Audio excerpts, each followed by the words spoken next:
Hello everyone, আজকে আমি তোমাদের সাথে শেয়ার করব একটা সুন্দর রেসিপি। এটা ঘরে বসে সহজে ঝটপট করে তোমরা মেক করে ফেলতে পারবে। সো আজকে আমরা মেক করব চিকেন মশালা, অ্যান্ড সেটার জন্য ফার্স্টে হচ্ছে কিছু চিকেন আমাদের ক্লিন করে নিতে হবে। দেন হচ্ছে ওটা ফর্ক দিয়ে ফুটা ফুটা করে নিতে হবে। তারপরে হচ্ছে আমরা লেবু দিব, দেন আদা রসুন, তারপরে হচ্ছে টক দই, গুঁড়ামরিচ, ধনিয়ার গুঁড়া, জিরার গুঁড়া, অ্যান্ড হচ্ছে একটা সিক্রেট মশালা, তারপরে হচ্ছে ম্যাগি মশালা, দেন হচ্ছে ওয়েস্টার সস, সোয়া সস, প্লাস হচ্ছে ঘি দিয়ে সুন্দর মতো ম্যারিনেট করে নিব। অ্যান্ড ম্যারিনেশনের পরে আধা ঘন্টা কিংবা 1 ঘন্টা যতটুকু হাতে সময় থাকে সেটা রাখবো।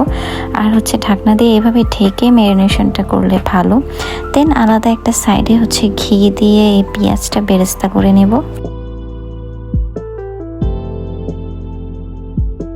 বেরেস্তা হওয়ার পরে এই বেরেস্তাটা দেন হচ্ছে আদা রসুন, দেন জিরা, ধনিয়া, লাল মরিচ, এগুলো হচ্ছে সুন্দর মতো ব্লেন্ড করে নেব।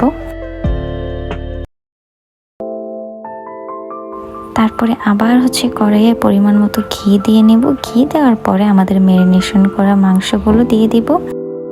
আর মাংসগুলো আস্তে আস্তে যখন রান্না হতে থাকবে, পানি ছাড়ার পরে হচ্ছে আমরা যে বেরেস্তা অ্যান্ড হচ্ছে সব কিছু ব্লেন্ড করে রেখেছিলাম সেটা দিয়ে দেব।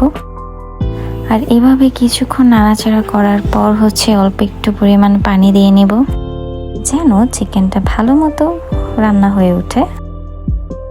তারপরে হচ্ছে আস্তে আস্তে কিছুক্ষণ রান্না করব। অ্যান্ড রান্না হওয়া শেষে সুন্দর মতো আমাদের হচ্ছে একটা প্লেটে পরিবেশন করে ফেলতে হবে। আর এই চিকেন মশালাটা কিন্তু আপনি হচ্ছে রাইস, পোলাও, দেন হচ্ছে পরোটা দিয়েও খেতে পারবেন। আর মোস্টলি যাদের ঝাল একটু পছন্দ তাদের এটা খুবই ভালো লাগবে, কারণ এটা খুবই ঝাল ঝাল টাইপের একটা মশালা কারি হয়ে গিয়েছিল। আর আমি সার্ভ করার সময় উপরে একটু কোরিয়ান্ডার দিয়ে নিচ্ছিলাম। আর দেখেন লুকটা কিন্তু খুবই ইয়াম্মি, মানে দেখতেই মনে হচ্ছে ডিলিশিয়াস, অ্যান্ড খেতেও ভালোই ডিলিশিয়াস হয়েছিল। আমি ফার্স্টে হচ্ছে পরোটা দিয়ে খেয়েছিলাম, দেন পরে হচ্ছে আম্মু পোলাও রান্না করেছিল, তো পোলাও দিয়ে খেয়েছিলাম। দুইভাবেই খুবই ভালো লাগে।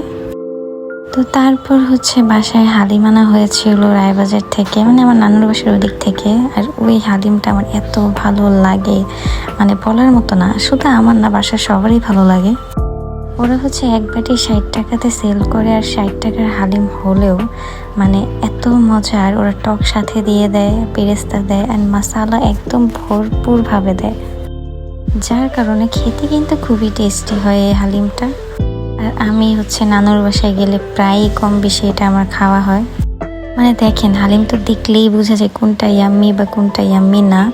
আমি হচ্ছে সাথে একটু বোম্বাই মরিচও দিয়ে নিয়েছিলাম, কারণ হালিম যদি গরম গরম আর ঝাল ঝাল না খাই তাহলে কি জমে বলেন। আর সব জায়গার হালিম কিন্তু মজাও হয় না। That's all for today. Follow my FB, Insta and TikTok. Subscribe to my YouTube channel. Ta-da!